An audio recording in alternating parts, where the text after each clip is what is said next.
Good morning and a very warm welcome. You're watching the Breakfast Rundown on TV1. I'm Therunee Karunaratne, and as always, we're coming to you live from our Newsfirst studios here in Colombo. This morning too, we are ready to bring to you all the details on the top stories from both here at home and around the world. So you can stay tuned with us for the news in detail. This morning's top story is an international news item, to be specific, regarding a statement made by US President Donald Trump concerning the ongoing Russia-Ukraine conflict. US President Donald Trump announced new weapons for Ukraine on Monday and threatened sanctions on buyers of Russian exports unless Russia agrees to a peace deal, a major policy shift brought on by frustration with Moscow's ongoing attacks on its neighbor. But Trump's threat of sanctions came with a 50-day grace period, a move that was welcomed by investors in Russia, where the ruble covered from earlier losses and stock markets rose. Sitting with NATO Secretary General Mark Rutte in the Oval Office, Trump told reporters he was disappointed in the Russian president, who is Vladimir Putin, and that billions of dollars of US weapons would go to Ukraine. These weapons would include Patriot air defense missiles, and Ukraine has urgently sought these weapons. Let's take a look at what the president had to say.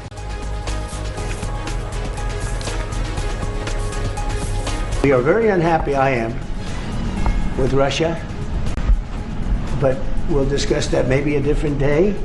But we're very, very unhappy with them, and we're going to be doing very severe tariffs if we don't have a deal in 50 days. Tariffs at about 100%. You'd call them secondary tariffs. You know what that means. But today we're going to talk about something else. And as you know, we've spent $350 billion approximately on this war with Russia and Ukraine. And would like to see it end. It wasn't my war, it was Biden's war. It's not my war. I'm trying to get you out of it. And we want to see it end.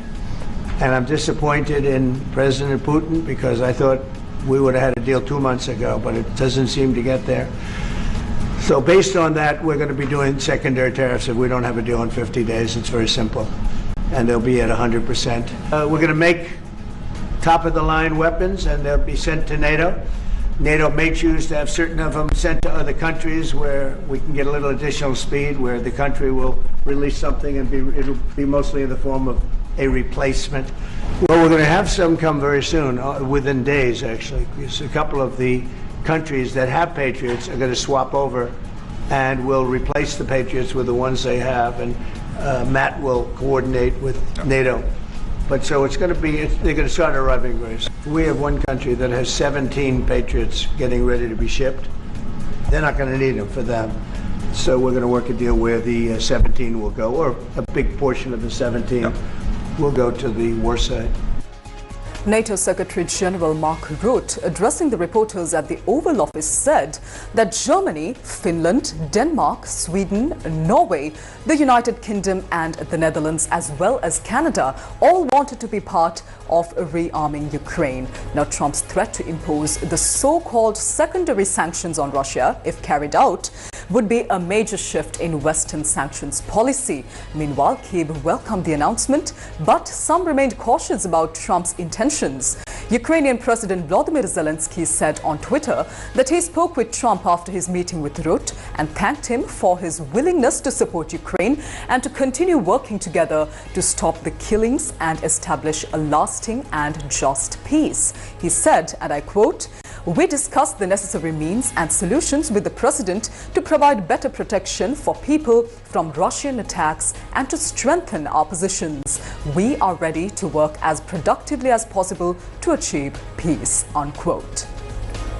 With that, we move on to local news for this morning.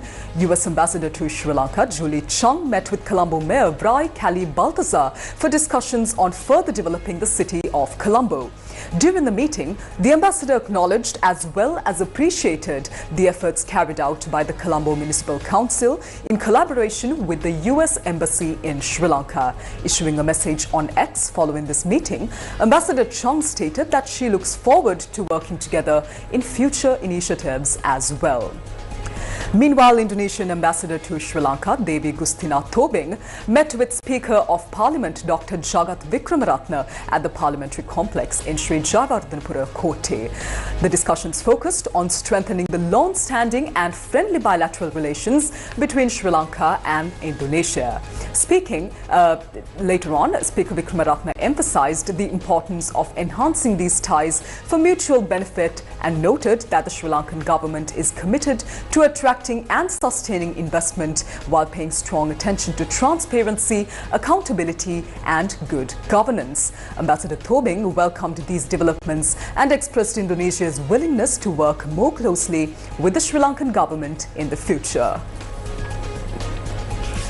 Now, a new monthly cost of living allowance of 5,000 rupees for children under institutional care and children in street situations is set to begin today. Under this initiative, 9,191 children across the country are expected to benefit. A new savings account under the child's name will be created, with 2,000 rupees out of the 5,000 rupees deposited directly into that account. Minister of Women and Child Affairs Saroja Savitri Paulraj says that the remaining 3,000 rupees will be used to meet the child's personal needs. Minister Paulraj says that the government holds the responsibility of providing a safe and supportive environment that allows children to grow into creative and independent individuals. She adds that the 5,000 rupee monthly allowance is intended for children living in childcare institutions, detention centres and certified schools. The minister further notes that 9,191 children from 356 child development centres across the island will benefit from this initiative. We're still in local news. The Ministry of Public Administration, Provincial Councils and Local Government has announced that salary deductions will begin today for executive and staff grade public officers who fail to submit their asset declarations by the stipulated deadline. Minister of Public Administration, Professor Chandana Aberatne stated that the deadline given by the Commission to investigate allegations of bribery or corruption for submitting annual asset declarations expired on the 30th of June. Following the deadline, warning letters were issued granting a 14-day grace period for the submission of these asset declarations. However, Minister Aberatne confirmed that this extended time frame has also by now lapsed. A list of officers who have still failed to submit their asset declarations will now be handed over to the heads of the relevant public institutions as well as to the Bribery Commission. Accordingly, from today onward, fines will be imposed on those officers. The ministry stated that a daily deduction of 1/30th of their basic salary will be made as a penalty. The Bribery Commission had previously summoned the annual asset declaration reports for the period ending 31st of March 2025. Minister Aberatne further noted that the Commission plans to call for asset declarations from other categories of public sector employees in the near future as part of the ongoing efforts to strengthen accountability and transparency in the public service. Let's move on to more local news.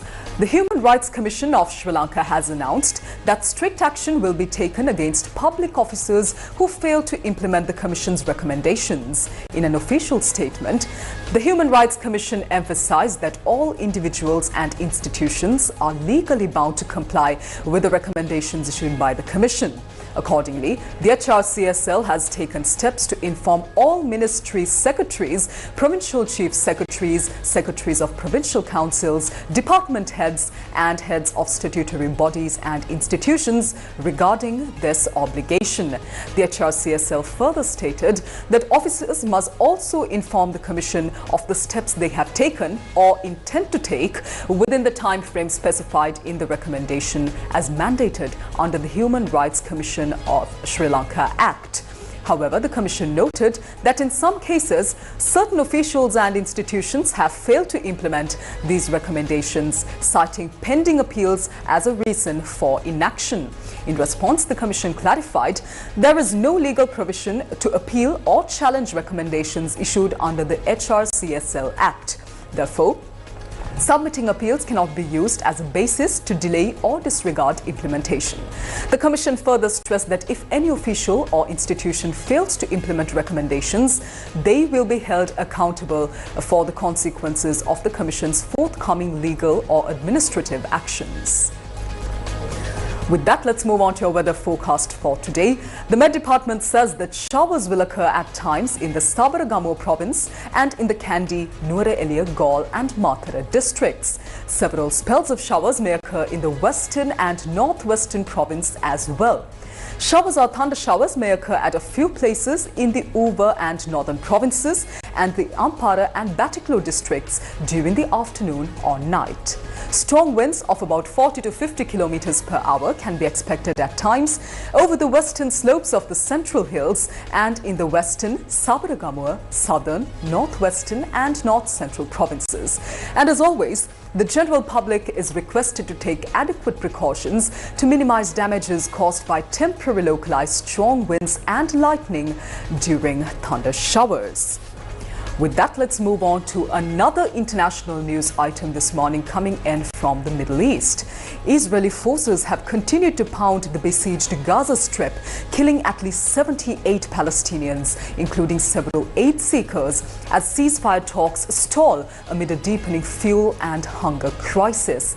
Palestinian news agency Wafa reported that an Israeli attack near an aid distribution point in Rafah in southern Gaza killed at least 5 people who were seeking aid on Monday. According to Wafa, the killings raised the death toll of Palestinians killed near aid sites run by the controversial Israeli and US-backed Gaza Humanitarian Foundation to 838.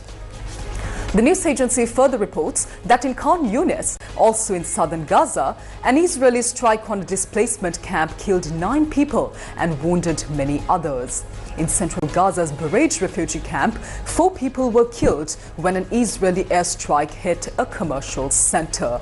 These attacks come as UN agencies continue to plead for more aid to be allowed into the Gaza Strip, where famine looms and a severe fuel shortage has brought the already battered healthcare sector to its knees. With that, let's move on to sports news for this morning. In sports, it's cricket. Hosts England clinched a 22-run victory over India in the 3rd test match of the 5-match test series held at the Lord's Cricket Ground. With its win, England now leads the series 2-1. England, batting first, posted 387 runs in their first innings, with Joe Root scoring a brilliant 104. In response, India also scored 387 runs, with opener Lokesh Rahul reaching a century. England managed just 192 runs in their second innings, setting India a 193 target for victory. When play resumed on the final day, India was 58 for 4, with Lokesh Rahul unbeaten on 39. However, England's bowlers mounted a strong comeback, restricting 7 Indian batters from reaching double figures.